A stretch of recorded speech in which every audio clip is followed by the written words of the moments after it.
Okay, this is the Collier Lodge, built in 1898. It would have been during the Spanish-American War.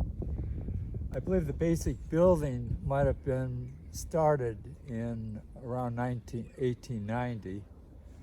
And Collier's already had a store here at Bombs Bridge. I believe it was 100 yards south of here. But then when this building was completed, Flora Collier ended up buying the building, or it was in her name. And it was soon after the Colliers had bought a boat and they went to the World's Fair up in Chicago. And so they came back, they started their business, and then they added to it by building this bump out and set up their business. And the Colliers did whatever it needed to make a buck.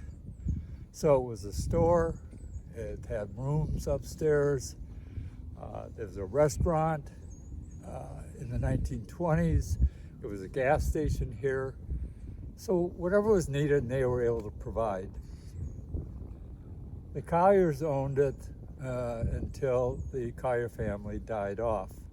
And Flora died in 1924. Her husband Elwood died in 1942. And the son, Jim Collier, died in 1952.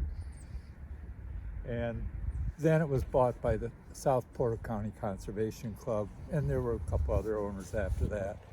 In 2000, I purchased the building and then transferred ownership to the Kankakee Valley Historical Society. So for 20 years, we've been working to restore the Collier Lodge. And it's reached a point where deterioration wouldn't allow for restoration. So unfortunately, we're going to have to tear the lodge down. Tear down is not the proper word. If we are going to deconstruct the lodge, we are going to salvage as much material as possible and then build a new lodge 75 feet east of the current lodge.